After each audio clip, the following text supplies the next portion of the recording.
এদিকে এবার পুলিশ এবং সেনাবাহিনীর মধ্যে ভয়ঙ্কর সংঘর্ষ। 3 জন পুলিশকে কুপিয়ে জখম করেছে। এদিকে কঠিন অ্যাকশনে নেমেছে সেনাবাহিনী।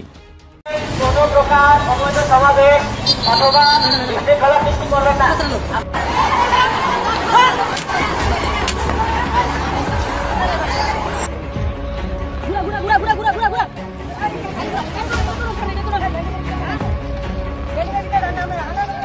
পুলিশের উপর খেপেছে সেনাবাহিনী। পুরো বাংলাদেশে রাম রাজত্ব কায়েম করেছে পুলিশ, এই জন্য সেনাবাহিনীর মধ্যে অসন্তোষ বিরাজ করছে। সম্মানিত দর্শক, আসসালামু আলাইকুম। নতুন একটা নিউজ ভিডিওতে জানাচ্ছি আপনাদের স্বাগতম। এইমাত্র পাওয়া তাজা এবং গরম খবর। প্রিয় দর্শক শ্রোতা, 3 পুলিশ সদস্যকে কিন্তু পিটিয়ে জখম করেছে সেনাবাহিনী। সেনাবাহিনীর খেলা শুরু হয়ে গেছে এবং তারা অ্যাকশন দেখিয়ে দিচ্ছে। আজকের এই ভিডিওতে আপনারা বিস্তারিতের মাধ্যমে সব কিছু দেখতে পারবেন। আজকের এই ভিডিওটি খুবই চাঞ্চল্যকর হতে চলেছে। আশা রাখছি ভিডিওটি স্কিপ না করে সম্পূর্ণ দেখে যাবেন। সেই সাথে আজকের এই ভিডিওতে আপনারা দেখতে চলেছেন উপদেষ্টা আসিফ নজরুলের চাঁদাবাজি সব ফাঁস করে দিয়েছে গোলাম মাওলানা রনি সাহেব। গোলাম মাওলানা রনি সাহেব এই কি তথ্য দিয়ে কথা বলেছে, সব কিছু থাকছে আজকের এই ভিডিওটি। আজকের এই ভিডিওটি স্কিপ না করে সম্পূর্ণ দেখবেন। বেশি কথা না বলে আপনাদের বিস্তারিত ভিডিওটি নিয়ে যাব। বিস্তারিত ভিডিওটি দেখার আগে একটা রিকোয়েস্ট, যারা এরকম নিউজ ভিডিও পেতে পছন্দ করেন তারা অবশ্যই চ্যানেল সাবস্ক্রাইব করে আমাদের সাথেই থাকবেন। চলুন তাহলে এই ভিডিওতে একটি লাইক দিয়ে আমরা বিস্তারিত ভিডিওগুলো মোবাইলের স্ক্রিন থেকে ধারাবাহিকভাবে দেখে আসি। কোনো প্রকার অবৈধ সমাবেশ অথবা বিশৃঙ্খলা সৃষ্টি করবেন না।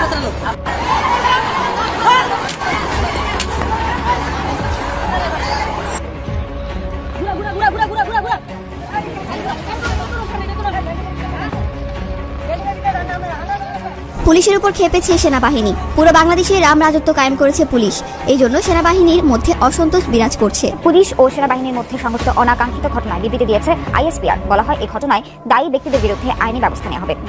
বিষয়গুলো খুবই পজিটিভ না। স্ক্রিনের এক অংশে আপনাদেরকে একটা ভিডিও দেখাচ্ছি। এইমাত্র পাওয়া গরম খবর, নারায়ণগঞ্জে পুলিশ ও সেনাবাহিনীর সংঘর্ষ।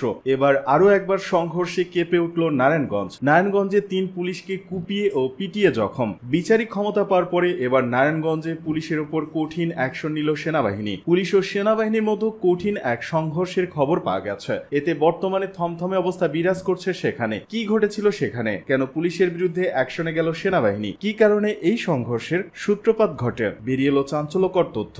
এ নিয়ে থাকছে বিস্তারিত প্রতিবেদন। আজকের খবরগুলো খুবই গুরুত্বপূর্ণ। এদিকে সেনাবাহিনীর সাথে পুলিশের সংঘর্ষের ঘটনা নিয়ে একই তথ্য দিলেন জনপ্রিয় ইউটিউবার নাইম ইলি, যা জানলে আপনি অবাক হয়ে যাবেন। আজকের ভিডিওতে অনেক গুরুত্বপূর্ণ চাঞ্চল্যকর তথ্য শেয়ার করা হয়েছে। ভিডিওটি না টেনে শেষ পর্যন্ত দেখে একটি লাইক দিয়ে সবাইকে শেয়ার করে দিন। আমাদের চ্যানেলে নতুন হলে চ্যানেলটি সাবস্ক্রাইব করে পাশে থাকা বেল আইকনে ক্লিক করে রাখুন।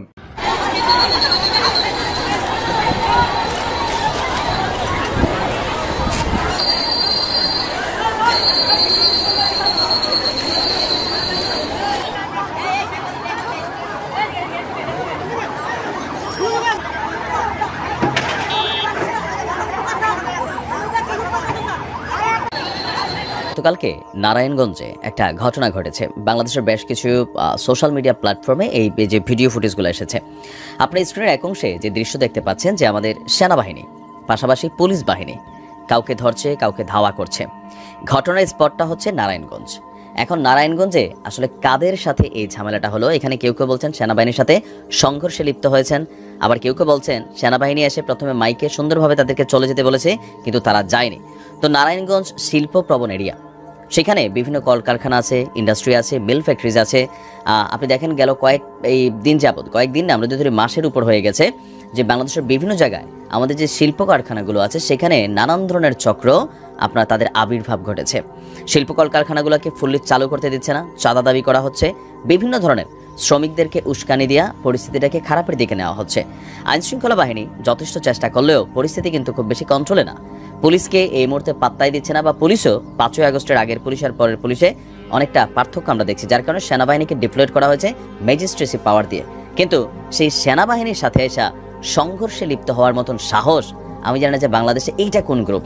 কেউ কেউ বলছেন যে এগুলো আওয়ামী লীগের নেতাকর্মী, কেউ কেউ বলছেন বিএনপির, কেউ কেউ বলছেন লোকাল চাঁদাবাজ। তো আমি মনে করি যদি আওয়ামী লীগ হয় তাহলে তো আরও ভালো, সাথে সাথে গ্রেপ্তার করেন, 2-1টারে ক্রস ফায়ার দিয়ে দেন। এবার যেই দলেরই হোক, আওয়ামী লীগ হলে তার মানুষের মধ্যে আফসোস হবে না। কারণ কি এই পরিস্থিতিটা বাংলাদেশে এই মুহূর্তে আইন শৃঙ্খলার যে পরিস্থিতি সেটা কিন্তু আসলে অনেকটা খারাপ। সেনাবাহিনী ম্যাজিস্ট্রেসি পাওয়ার নিয়ে নামলেও বাংলাদেশের বিভিন্ন জায়গায় এখনো অনেক ঘটনা ঘটছে। অতীতে আমরা সেনাবাহিনীকে যেই শক্ত ভূমিকায় দেখতাম ওই রকম শক্ত ভূমিকা কিন্তু সেনাবাহিনীর আমরা এবার পাচ্ছি না। এর উপর একটা চাপও আছে সেনাবাহিনীর উপরে। কোনটা? মাত্র সরকার পতন ঘটলো, গুলির ঘটনা নিয়ে বিশ্ব তোলপাড়। তো এই মুহূর্তে পরিস্থিতিকে নিয়ন্ত্রণ করতে গিয়ে যদি একটা রাবার বুলেটও ছোড়ে, আবার ধরেন যদি একটা টিয়ার শেল ছোড়ে, কাঁদানে গ্যাস ছোড়ে, এগুলো নিয়ে আবার একটা হুলস্থুল কর্মকাণ্ড হওয়ার কিন্তু সম্ভাবনা আছে। তো যারা বলছেন যে আওয়ামী লীগের বিভিন্ন নেতাকর্মীরা পরিচয় বা ভোল পাল্টে তারা দেশকে অস্থিতিশীল করার জন্য এই ধরনের কর্মকাণ্ড করছেন, তা আমি তাদের উদ্দেশ্যে বলি যে ক্রসফায়ার দিয়ে দেন। কারণ এইভাবে যদি প্রতিনিয়ত পুলিশকে মানে না, সেনাবাহিনীর সাথে সংঘর্ষে জড়ায় যায়, তারপর হচ্ছে সেনাবাহিনী মাইকে কথা বলতেছে, পাবলিক রাস্তায় দাঁড়াচ্ছে, সেখানে বিক্ষোভ সমাবেশ করতেছে, সেনাবাহিনীর সুন্দর বক্তব্য দিচ্ছে, রাস্তায় দাঁড়ায় তো আর কোনো কিছু আদায় হয় না। এখন আপনাকে কি করতে হবে? সংশ্লিষ্ট ডিপার্টমেন্টের কাছে আইনি প্রসেস যেটা আছে, যাদের কোনো দাবি দেওয়া থাকবে সেইভাবে করেন। রাস্তাতে গাড়িতে মানুষ ভয় পাচ্ছে, শ্রমিকরা কলকারখানাতে কাজে যাচ্ছে না ভয়ে, মালিকরা ফ্যাক্টরি খুলছে না ভয়ে। এই যদি অবস্থা হয় 3 দিন পর তো না খাইয়া মরবে গোটা জাতি। কারণ আমাদের বাংলাদেশের ইনকাম সোর্সের একটা প্রধান রাস্তা হচ্ছে এই গার্মেন্টস শিল্প। নারায়ণগঞ্জ, আশুলিয়া, গাজীপুর আরও বিভিন্ন যে জায়গাগুলো আছে সেই জায়গাগুলো মিল ফ্যাক্টরিগত এরিয়া, সেখানে নিরাপত্তার ইস্যুটা একটু করাই। তবে বিষয় যদি এমন হয় সেনাবাহিনী গেলে সেনাবাহিনীর সাথে পাঙ্গা নেওয়ার সাহস করে ফেলে, এটাকে কিন্তু হালকাভাবে দেখার সুযোগ নেই। একটা চক্র, আবার এটা যেই দল সমর্থিত হোক, একটা চক্র কিন্তু চাচ্ছে বাংলাদেশের অবস্থা খারাপ হোক। আবার বিদেশি ষড়যন্ত্র তো আছেই। আপনি দেখেন যে পার্বত্য চট্টগ্রাম নিয়ে বারবার নানান ধরনের কথা হচ্ছে, ভারত ঘোষণা দিচ্ছে বাংলাদেশকে ভাঙা 2টা করে দিবে। আন্তর্জাতিক অঙ্গনে কিন্তু এগুলা আলোচিত হচ্ছে বা এগুলা আলোচনায় উঠে যাচ্ছে। সো আমার মনে হয় সেনাবাহিনীর যেখানে যতটুকু শক্ত হওয়া দরকার, ওই লাঠিচার্জ করে সব জায়গায় কাজ হবে না। যদি কোনো সন্ত্রাসী, কোনো দুর্বৃত্ত, রাষ্ট্রীয় কোনো প্রতিষ্ঠান, ব্যক্তি প্রতিষ্ঠান বা মানুষের জীবন নিয়ে ছিনিমিনি খেলে, এদেরকে মায়া দয়া দেখানোর টাইম নেই।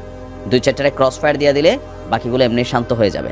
কারণ সবার কাছে একটা জিনিস মনে হচ্ছে যে না, এখন তো আর সেনাবাহিনী গুলি করবে না, পুলিশ গুলি করবে না, সমস্যা কি? এটা কিন্তু হচ্ছে বিভিন্ন জায়গায়। একটু হার্ডওয়েতে যাওয়া দরকার। সমস্ত দোকানপাট এখান থেকে সরিয়ে নেবেন। রাস্তার 2 পাশে অবস্থিত ভ্রাম্যমাণ দোকান, যাদের কোনো পারমিশন নাই, আপনারা দয়া করে আজকের মধ্যে সমস্ত দোকানপাট ক্লোজ করবেন। আজকে শেষ সময়, এরপরে কিন্তু আইনানুগ ব্যবস্থা নেওয়া হবে। সমস্ত অবৈধ দোকান আপনারা আগামীকাল থেকে এলাকায় অবস্থান করবেন না। এখানে কোনো অবৈধ পার্কিং কেউ করবেন না। যে সমস্ত অবৈধ পার্কিং করে গাড়ি আছে আপনারা সরিয়ে নেন।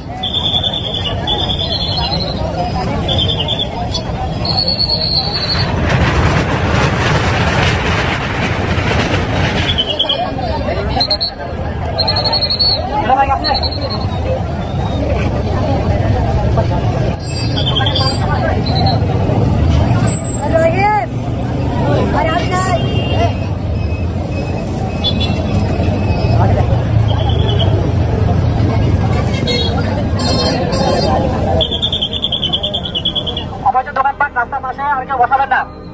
আপনাদের সময় থাকবে আগামী 10 মিনিট। আপনারা দোকানপাট সব ক্লোজ করুন। ছাত্রলীগের রাজনীতিতে ফেরার ইঙ্গিত যে বার্তা দিলেন শিবির সভাপতি।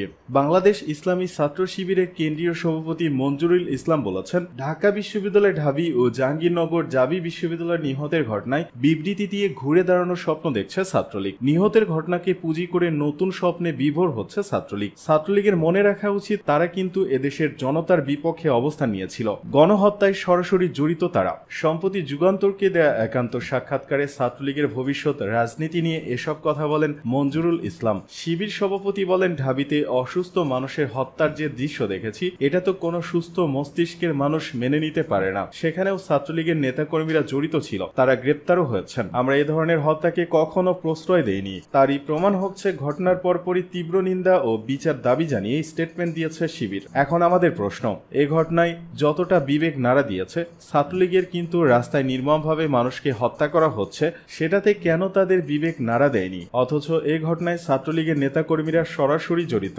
ছাত্রলীগ তো রাজপথে শত শত ছাত্রকে হত্যা করেছে, এর দায়িত্ব ছাত্রলীগ আওয়ামী লীগকে নিতে হবে। এটি প্রমাণ করে ছাত্রলীগের 2 রকমের চরিত্র, এটা জাতি মেনে নেবে না। আর ক্যাম্পাসগুলোতে ছাত্রলীগকে ছাত্র সমাজ মেনে নেবে কিনা, এটা বড় প্রশ্ন থেকে যায়, কারণ তারা শিক্ষার্থীদের বিপক্ষে ছিল। মঞ্জুরুল ইসলাম মনে করেন, ছাত্রলীগ যেভাবে সাধারণ শিক্ষার্থীদের নির্যাতন করেছে, তাদের অপকর্মের কারণে ক্যাম্পাসে শিক্ষার্থীরা মেনে নেবে না, কারণ তারা ফ্যাসিস্ট সরকারের অংশ হিসেবে সরাসরি জড়িত ছিল। এদেশের রাজনীতি কলুষিত ও নোংরা, জানালেন উপদেষ্টা শারমিন। মহিলা ও শিশু বিষয়ক উপদেষ্টা শারমিন এম মুর্শিদ বলেছেন, এদেশের রাজনীতি কলুষিত ও নোংরা, এখান থেকে আমাদের শিশুরা বের হতে চায়, তাদের বের করার দায়িত্ব আমাদের। রবিবার দুপুরে শিশু অধিকার সপ্তাহের উদ্বোধনী অনুষ্ঠানে তিনি এ মন্তব্য করেন। উপদেষ্টা বলেন, 5 আগস্টের আগে শিশুদের যে অবমূল্যায়ন হয়েছে, আমরা সেই সময়ে আর কখনো ফিরে যাব না। তিনি বলেন, 1971 সালের পরও আমরা অনেক কিছু করতে পারিনি, তার পুনরাবৃত্তি হোক সেটা চাই না। স্বাধীনতা 53 বছর পরও আমাদের নারী ও শিশুরা নিরাপদ নয়। তিনি আরো বলেন, 24-এর আন্দোলনে মেয়েরা অংশ নিয়েছিল, 71-এর পর আমরা নারী মুক্তিযোদ্ধাদের পুনর্বাসিত করতে পারিনি, এবার করব। এদিকে গণপিটুনির নাটক সাজিয়ে খুন করা হয় ছাত্রলীগ নেতাকে। নোয়াখালী সদর উপজেলার সদর ইউনিয়ন যুবলীগের সাবেক সহ সভাপতি মোহাম্মদ আব্দুল শহীদকে গণপিটুনির নাটক সাজিয়ে পিটিয়ে হত্যা করেছে প্রতিপক্ষের লোকজন। এ সংক্রান্ত একটি ভিডিও ঘটনার পরপরই সামাজিক যোগাযোগ মাধ্যমে ছড়িয়ে পড়েছে। এতে দেখা গেছে মারধরে অংশ নেওয়া লোকজন ওই এলাকার একটি সন্ত্রাসী গ্রুপের সদস্য। তাদের সঙ্গে শহীদদের দীর্ঘদিনের বিরোধ ছিল। হত্যাকাণ্ডের ঘটনা ধামাচাপা দিতেই এটিকে গণপিটুনি হিসেবে প্রচার করা হয়েছিল বলে এলাকার বাসিন্দারা ধারণা করছেন। শনিবার বিকেলে নোয়াখালী সদর উপজেলার 19 নম্বর চর মটুয়া ইউনিয়নের সূর্যনারায়ণ বহর গ্রামে শহীদকে পিটিয়ে খুন করা হয়। নিহত আব্দুল শহীদ ওই গ্রামের মমিনুল্লাহর ছেলে। আব্দুল শহীদের এলাকার একাধিক বাসিন্দা, রাজনৈতিক দলের নেতাকর্মী ও পুলিশের সঙ্গে কথা বলে জানা গেছে, সাবেক এই যুবলীগের নেতা পরিকল্পিত হত্যাকাণ্ডের শিকার হয়েছেন। এই ঘটনার পর সামাজিক যোগাযোগ মাধ্যমে ছড়িয়ে পড়া ভিডিও চিত্রে দেখা যায় স্থানীয় একটি সন্ত্রাসী গ্রুপের প্রধান নুরুল ইসলাম ওরফে মিয়া মাঝির নেতৃত্বে শহীদকে একটি পাকা দালানের কক্ষে আটকে রেখে পেটানো হচ্ছে। মিয়া মাঝির উপস্থিতিতে একাধিক তরুণকে দেখা গেছে শহীদকে পেটাতে ও লাথি দিতে। ব্যাপক মারধরের পর হামলাকারীরা অস্ত্রসহ সন্ত্রাসী আটকের নাটক সাজান এবং গণপিটুনির বিষয় প্রচার করেন। রাতে চিকিৎসাধীন অবস্থায় তার মৃত্যু হলে পুলিশও তখন 8 মামলার পলাতক আসামির মৃত্যু হয়েছে বলে জানায়। নিহত শহীদ যে যুবলীগের নেতা ছিলেন বিষয়টি তখন পুলিশ জানায়নি। রাতে পিটুনির ঘটনার ভিডিও চিত্র সামাজিক যোগাযোগ মাধ্যমে ছড়িয়ে পড়ার পর আজ রোববার দুপুরে সুধারাম থানার ভারপ্রাপ্ত কর্মকর্তা মীর জাহিদুল হক প্রথম আলোকে বলেন, শহীদকে মারধরের একটি ভিডিও চিত্র তিনি দেখেছেন। এতে মিয়া মাঝি তার ছেলে সহ কয়েকজনকে শহীদকে মারধর করতে দেখা গেছে। তবে ওই ভিডিওটি গতকালের কিনা তা পরিষ্কার নয়। বিষয়টি খতিয়ে দেখতে হবে, কারণ তাদের মধ্যে আগেও ঝামেলা হয়েছিল। হত্যার শিকার আব্দুল শহীদের এলাকার বাসিন্দারা জানিয়েছেন, নুরুল ইসলাম ওরফে মিয়া মাঝির সঙ্গে নিহত আব্দুল শহীদের বিরোধ পুরনো। মিয়া মাঝি এলাকায় একটি সন্ত্রাসী গ্রুপ নিয়ন্ত্রণ করেন। অপরদিকে আব্দুল শহীদের একটি সন্ত্রাসী গ্রুপ রয়েছে। শহীদ পূর্বচর মাটুয়া ইউনিয়ন পরিষদের সাবেক চেয়ারম্যান নুরুল আমিনের অনুসারী ছিলেন এবং তার আশ্রয় প্রশ্রয়ে মাদক ব্যবসা সহ বিভিন্ন অপরাধ করে বেড়াতেন। ডক্টর আসিফ নজরুল বর্তমান যে অন্তর্বর্তীকালীন সরকার, সেই সরকারের একজন গুরুত্বপূর্ণ উপদেষ্টা। দুটো গুরুত্বপূর্ণ মন্ত্রণালয় ছাড়াও আরো অনেক ক্ষমতা তার রয়েছে। আইন মন্ত্রণালয়, সংসদ বিষয়ক মন্ত্রণালয় ছাড়াও শ্রম এবং কর্মসংস্থান মন্ত্রণালয়ে তিনি দায়িত্বরত উপদেষ্টা, খুবই গুরুত্বপূর্ণ। তো তাকে নিয়ে ইদানিং খুব ট্রল হচ্ছে এবং বলতে গেলে তার প্রতি সবাই খুব নিষ্ঠুর আচরণ শুরু করেছে। যেভাবে ব্যারিস্টার সুমন, ভাইরাল সুমন, তিনি যা কিছুই করতেন সবকিছুর মধ্যে একটা ফন্দি খুঁজে পেত মানুষ।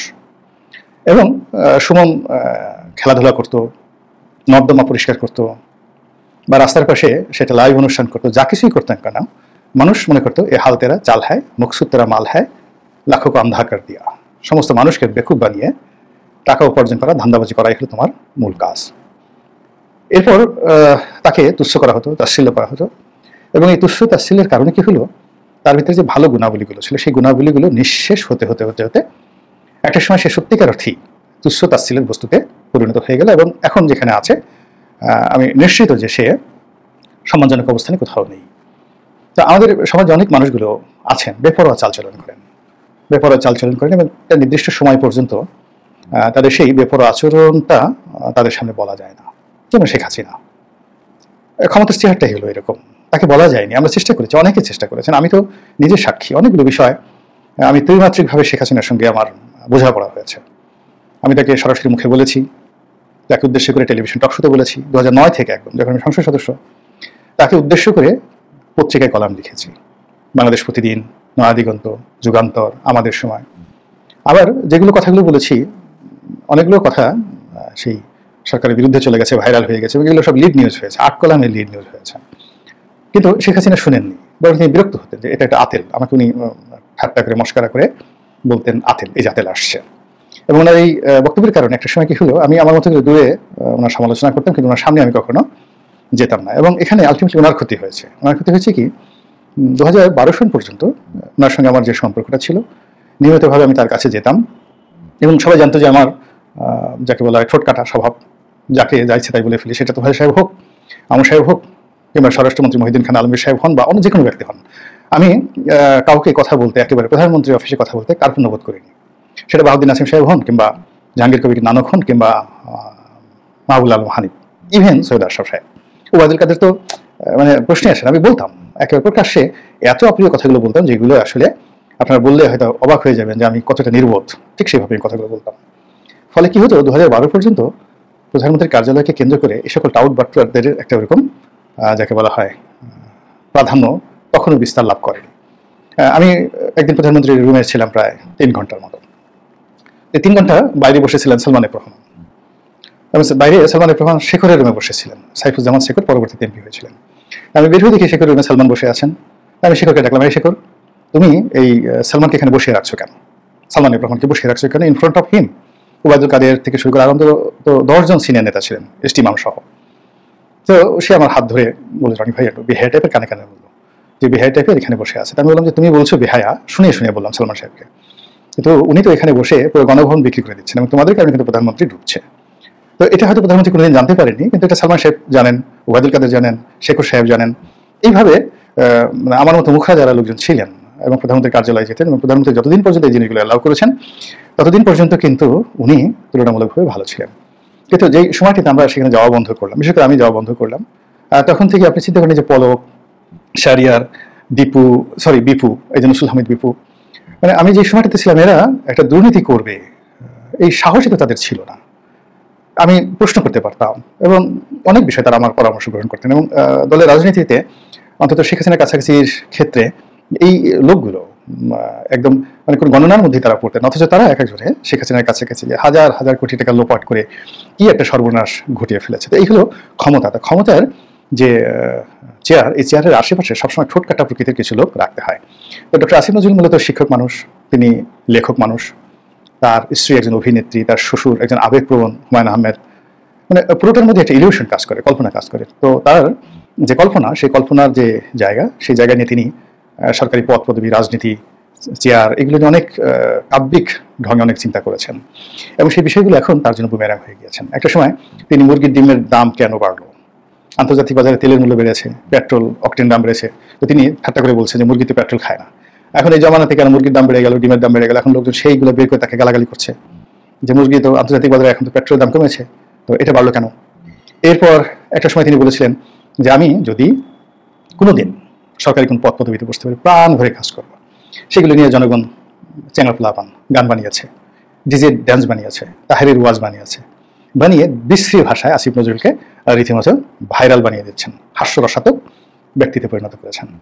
এরপর আরো অনেক বিষয়। তিনি একসময় বলেছিলেন বাংলাদেশে 30 লক্ষ ভারতীয় কাজ করে, এখন সবার দাবি 30 লক্ষ না 22 লাখ ভারতীয় কাজ করে, এরকম একটা কথা তিনি বলেছিলেন। এখন সবার বক্তব্য যে তিনি ক্ষমতায় আছেন, সেই 22 লাখ ভারতীয় কোথায় গেল, তাদেরকে কেন আসিফ নজরুল স্যার যাকে বলা হয় এখনো খুঁজে বের করছেন না। অর্থাৎ তাকে যে মানুষ স্যার বলছেন, এটাও মানুষে ঠাট্টা করে বলার চেষ্টা করছে যে আসিফ নজরুল স্যার। এবং আমি দেখলাম যে জনাব আসিফ নজরুল এই কয়দিনে মানে জনগণের ট্রল এবং বিভিন্ন কারণে তার চেহারা নষ্ট হয়ে গিয়েছে। সাধারণত পদ পদবিতে থাকলে এক ধরনের একটু জৌলস আসে ভাব, তেল মাখন চর্বির সংমিশ্রণ দেখা যায় শরীরে। এই পুরো জিনিসগুলো তার জন্য বুমেরাং হয়ে পড়েছে এবং তিনি ক্লান্ত বিধ্বস্ত। তিনি বেশ কয়েকবার ফেসবুকে এসে যে বক্তব্য দিয়েছেন সেগুলো ট্রলের শিকার। তিনি একবার বলেছেন যে তিনি দেশ ছেড়ে পালাবেন না, তিনি দেশেই আছেন এবং তার পালানোর গুজব বা বিদেশে চলে যাওয়ার যে গুজব, এটা সম্পূর্ণ মিথ্যা। তো এগুলো নিয়ে মানুষজন ট্রল করছে, কেউ তার প্রতি সহানুভূতি দেখাচ্ছেন না। আবার অতি সম্প্রতি তিনি তার ফেসবুক পেজে এসে তিনি যে বক্তব্য দিয়েছেন যে তার নাম ভাঙিয়ে বা অন্য উপদেষ্টাদের নাম ভাঙিয়ে চাঁদাবাজি করা হচ্ছে। তো এটি নিয়ে ইউটিউবার থেকে শুরু করে সিনিয়র জুনিয়র রাজনীতিবিদ সবাই ভীষণ রকম ঠাট্টা করার চেষ্টা করছে। ও আচ্ছা, এই বুঝি, তো কিছু না কিছু বটে, কিছু না কিছু রটে, একেবারে কিছু না হলে এটা হয় কি করে, নিঃসন্দেহে কিছু না কিছু আছে, এরকম সবাই বলার চেষ্টা করছেন। আবার তিনি যে শব্দমালা ব্যবহার করেছেন, তিনি বলেছেন আমি এবং আমার সরকার। এখানে আমি এবং আমার সরকার, আমি এবং আমার, এই দুটো শব্দ it's not a good language. আপনি যখন সমবায় ভিত্তিতে এবং সকলের সঙ্গে মিলেমিশে কোনো একটি কাজ করতে চান, তখন সেখানে যে ধরনের ভাষা ব্যবহৃত হয়, সেখানে আমাদের শব্দটি সবচেয়ে অ্যাপ্রোপ্রিয়েট। তিনি যখন আমি বা আমার এটি বলতে যেটি বোঝায় এখানে ক্ষমতার ক্ষেত্রে এখানে ওন মানে করে যেটা সেটা হলো ফ্যাসিজম। এখন যে ফ্যাসিবাদ, যে স্বৈরতান্ত্রিক যে শাসন ব্যবস্থা বা যে শেখ হাসিনার যে এক্সট্রাঅর্ডিনারি অ্যারোস্টিসিটি না ঠিক অটোক্রেটিক যে সরকার, তার বিরুদ্ধে লড়াই করে এতগুলো তাজা প্রাণের বিনিময়ে আমরা আসিফ নজরুলের সরকার, আসিফ নজরুলের দেশ এখানে আসছি, এই কথাগুলো অনেকে কিন্তু ঠাট্টা করার চেষ্টা করছে, মস্করা করার চেষ্টা করছে। এখন তিনি হয়তো কথাগুলো বলেছেন একেবারে নিতান্ত ভদ্রলোক, স্বাভাবিকভাবে এত কিছু চিন্তা ভাবনা করে বলেনি, কিন্তু যেহেতু তাকে নিয়ে ট্রল হচ্ছে এবং ট্রল হওয়ার পরে লোকজনই তাকে নিয়ে এই তার যে ভালো একটা উদ্দেশ্য সেটাকেও মন্দ করে ফেলছে। এরপর তিনি বলছেন যে যে সকল চাঁদাবাজি হচ্ছে, যদি আপনার নামে কোনো চাঁদাবাজি হয়, আমার সাথে কারো ছবি আছে, এরকম ছবি দেখে যদি কেউ আপনার কাছে চাঁদা দাবি করে, পুলিশকে খবর দিন এবং আমার ফেসবুকে সেটি পাঠিয়ে দিন, ইত্যাদি ইত্যাদি নানা কথা। এই কথা শুনে পুলিশ হাসছে এই কারণে পুলিশ তো এখন ওইভাবে কাজ করছে না, এবং এই উপদেশটা যত বেশি বিপদে পড়বে এবং যত বেশি পুলিশ করবে, বাঁচাও করবে, তত বেশি পুলিশের খুব আনন্দ হবে। তো তার এই কথা শুনে যে আসিফ নজরুলের সাহায্য করার জন্য পুলিশ এগিয়ে আসবেন, আবার চাঁদাবাজদেরকে ধরিয়ে দিয়ে আসিফ নজরুলকে উপকার করার জন্য মানুষ থানাতে যাবেন, এই পুরো বিষয়টা একটা অলীক কল্পনা। এবং সেই অলীক কল্পনার কারণে কি হচ্ছে, জনগণ রীতিমতো কান্না শুরু করেছে যে এতটা অধঃপতন কি করে হলো এত অল্প সময়ের মধ্যে। আমরা তো কখনোই কোনো মন্ত্রীকে, অতীতের কোনো এমপিকে এতটা অসহায় অবস্থায় দেখিনি যে কোনো মন্ত্রী এমপি এসে ফেসবুক লাইভে এসে বলেছেন, এমনকি ব্যারিস্টার সুমনও কখনোই কথা বলেননি, এমনকি হিরো আলমও কিন্তু এই কথাগুলো কখনো বলেননি।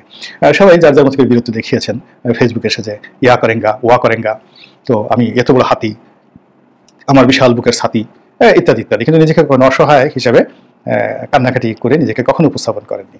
তো সেক্ষেত্রে জনাব আসিফ নজরুল একজন প্রাজ্ঞ আইনের শিক্ষক, তিনি কি করে তার এই দুর্বলতা বা দুর্বলতার বিষয়গুলো তিনি এসে পাবলিকলি ওপেন করে দিলেন। এটির কোনো রাজনৈতিক ব্যাখ্যা নেই, এটির আধ্যাত্মিক ব্যাখ্যা থাকতে পারে, এটির অন্য ভালো মানুষের ব্যাখ্যা থাকতে পারে, সাহিত্যিক বা সাংস্কৃতিক যে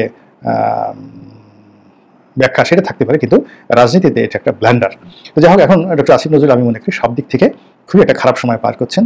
এর কারণটা হলো যে তিনি যে এসেছিলেন তাকে নিয়ে মানুষের স্বপ্ন ছিল অনেক অনেক বেশি, এবং তিনি মানুষকে স্বপ্ন দেখিয়েছিলেন সে দীর্ঘদিন ধরে, সে 2009 সাল থেকে তিনি বলছেন, অসাধারণ সব কথাগুলো তিনি বলছেন, মানুষের মনে আশা জাগাচ্ছেন। আপনি আমার কথাই চিন্তা করেন, যদি আল্লাহ না করুক আমি যদি কখনো কোনো দায়িত্ব পাই বা কোনো একটা কাজে, যেটা সম্ভাবনা জিরো, আমি জাস্ট উদাহরণ হিসেবে বলার জন্য বলছি, এই কারণে আমি বুঝে গেছি যে আমার সময় শেষ হয়ে গিয়েছে, বয়স আগের মতো নেই।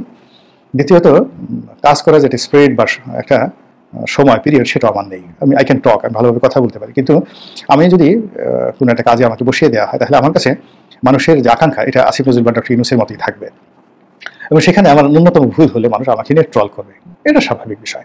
তো এই যে আসিফ নজরুল সাহেব সারা দেশের মানুষকে যে আশা জাগিয়েছেন, বিশ্বাস জাগিয়েছেন, এবং মানুষ তার প্রতি নির্ভর করেছে, এবং সেই নির্ভরতার কারণেই তিনি এই যে এখন ট্রলের শিকার হচ্ছেন, এবং এটা তিনি কতদিন চালাতে পারবেন, কতদিন এত সব প্রতিদ্বন্দ্বী, এত সব নেতিবাচক কথাবার্তার ভার তিনি বহন করতে পারবেন, কতক্ষণ তিনি এবং তার পরিবার এই ভার বহন করে সামনের দিকে এগোতে পারবেন, এটা আমি এখনো বলতে পারছি না। It's really a tough time for doctor. প্রিয় দেশবাসী, শুরু থেকে শেষ পর্যন্ত যারা এই ভিডিওটি দেখেছেন সকলকে জানাই অসংখ্য ধন্যবাদ। যারা এরকম নিউজ ভিডিও পেতে পছন্দ করেন তারা অবশ্যই এই চ্যানেলটি সাবস্ক্রাইব করে পাশে থাকা বেল আইকনটি বাজিয়ে দিবেন। যারা এখন এই ভিডিওটি শেয়ার করেননি, এই ভিডিওটি দ্রুত শেয়ার করে সকলকে দেখার সুযোগ করে দিন। আজকের মতন এই পর্যন্ত, দেখা হচ্ছে পরবর্তী কোনো ভিডিও নিয়ে ইনশাল্লাহ।